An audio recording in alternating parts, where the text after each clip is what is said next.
সাম্বার তৈরি করার সহজ পদ্ধতি আজকে তৈরি করে নিলাম সাম্বার। কী করে তৈরি করছি চলুন দেখে নিই। খুব সহজ পদ্ধতিতে প্রেসার কুকারটা গ্যাসের উপরে চাপিয়ে দিয়েছি। তারপরে অরহর ডাল নিয়েছি এক আধ বাটি মতন। দেখেন অরহর ডালটা ভালোভাবে বেছে নিয়েছিলাম, নিয়ে ভালো করে জল নিগড়ে ধুয়ে নিতে হবে। ডালটা ধুয়ে এবার গ্যাসের উপরে যেহেতু চাপিয়ে দিয়েছি প্রেসার কুকার, সাথে জলও দিয়ে দিয়েছি পরিমাণ মতন। জল দিয়ে অরহর ডালটা যাবেন ধুয়ে নিলাম। ধুয়ে এবার কিন্তু এইটাকে 2-3 বার ধোয়া হয়ে গেছে। এবার এটাকে আমি ভালোভাবে জলটা নিগড়ে আমি এটা প্রেসার কুকারে ঢেলে দেবো। প্রেসার কুকারে দিয়ে দিলাম।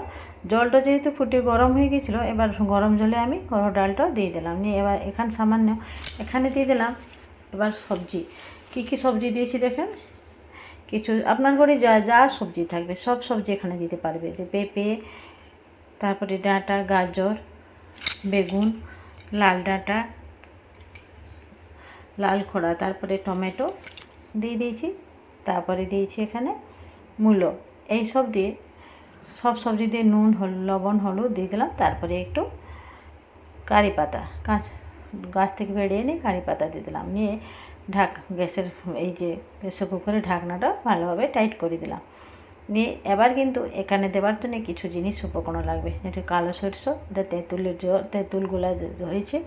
এবার আছে আর কিছু কারি পাতা আছে, একটু হিং আছে, তার সাথে একটু শুকনো লঙ্কা। তার সাথে এবার আমি তৈরি করব। কী করে তৈরি করছি দেখলে। এদিকে আমার প্রেসার কুকারে যেটা ওটা চাপানো আছে, এদিকে ইডলিটা আমার বানানো হচ্ছিল। আমি ইডলিটা বানিয়ে সাইডে রেখে নিলাম। এদিকে দেখেন সিটি মেরে দিয়েছে। 2টো সিটি দিলে যথেষ্ট, নাহলে বেশি সিটি অরহর ডালটা কিন্তু খুব তাড়াতাড়ি সিদ্ধ হয়ে যায়। আর তার সাথে সাথে যেই সবজিগুলো আছে 2টো সিটি দিয়ে দিলে দেখেন আমার সিটিটা দিয়ে কিছু সময়ের জন্য ঠান্ডা করতে রেখে দিয়েছিলাম।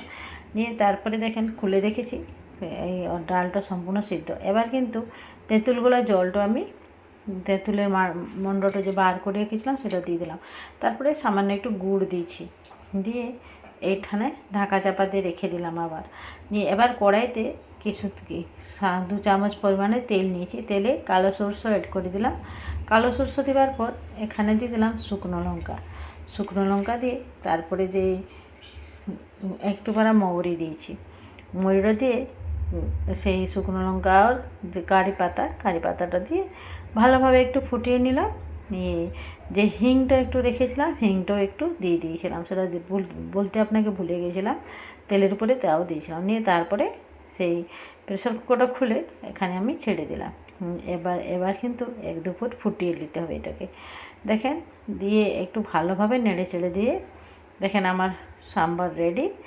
এইভাবে সাম্বার যদি তৈরি করেছেন তাহলে ইডলি কিংবা ভাতের সাথে খেতে খুবই দুর্দান্ত লাগে। দেখেন সামান্য গুড় দিয়েছি, সামান্য একটু তেঁতুল জল দিয়েছি।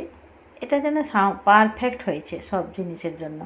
টক মিষ্টি ঝাল সব কিছু মিলিয়ে ফাটাফাটি হয়েছিল খাবারটা। আর এইভাবে যদি আপনারা সাম্বার তৈরি করেন তাহলে সবাই খেতে খুবই পছন্দ করবে। একবার এইভাবে তৈরি করে নেবেন, কোনো মশলা লাগে না এখানে। এইভাবে অবশ্যই একবার তৈরি করে দেখবেন, কি সুন্দর লাগে খেতে। মুখের আপনার যদি কোনো অরুচি হয়ে থাকে, জ্বর জ্বালা হয়ে থাকে, এই রকম যদি সাম্বার বানিয়ে সব সবজি দিয়ে বানান স্যুপের মতন হয়ে যাবে, খেতে দুর্দান্ত লাগবে। কেমন হলো রেসিপিটা অবশ্যই জানাবেন। ভালো লাগলে লাইক কমেন্ট শেয়ার করবেন, বন্ধু হয়ে পাশে থাকবেন। এইরকম নিত্য নতুন রেসিপি পেতে গেলে আমার আইডিটাকে ফলো করে রাখবেন। আজকের মতন এখানে এবার আমি গরম ইডলি দিয়ে এটা সার্ভ করে দেবো। আর এই ইডলির সাথে তো খাবারটা দ্বিগুণ টেস্টি লাগে। ধন্যবাদ। বন্দে মাতরম। আজকের মতন এখানে রইলাম। ভালো।